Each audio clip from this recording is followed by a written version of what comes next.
ginnaaw bi ñu leen nuyoo di leen dalaat ak jàmm ci seen bi di Leader TV di wax ne bu leen fàtte abonné gannaaw loolu ñu ñëw ak ñun ci revue de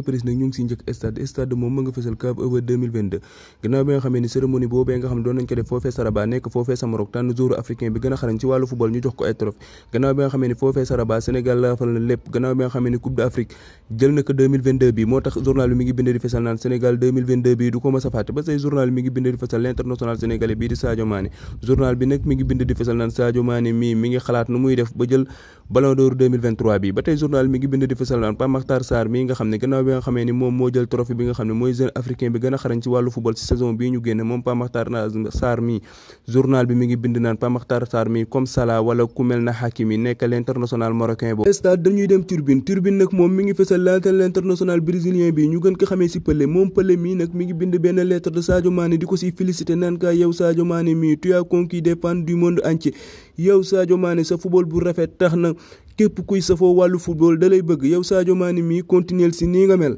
ñuy jubali bitim réew ak journal bi di wax Marca journal bi nag ma nga fesal classico bii di am diggante Real Madrid ak FC Barcelone journal bi ba tey mi ngi fesal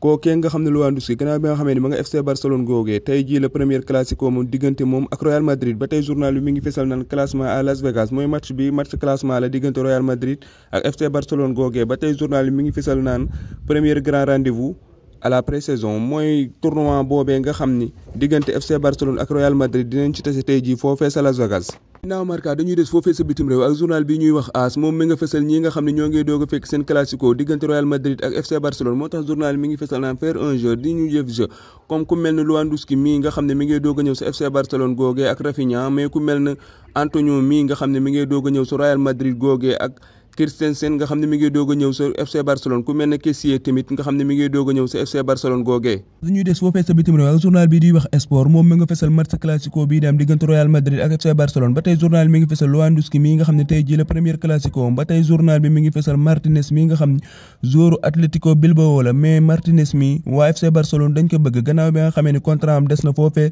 sa Atlético Bilbao ba tey journal bi mi ngi fesal match classico bii di am diggante Real Madrid ak FC Barcelone moo tax journal mi ngi bind di fesal naan test de niveau pour le Barça de Séville mooy Barça gii day xool niveau am fu mu toll. dañuy des foofee sa bitim réew ak journal bi ñuy wax Mundo Deportivo moom ma nga fesal classico bi nga xam dina am foofee sa Las Vegas diggante Real Madrid ak FC Barcelone moo tax journal bi mi ngi bind di fesal naan faire un jeu dañu ñu def jeu gannaaw bi nga xamee ni mi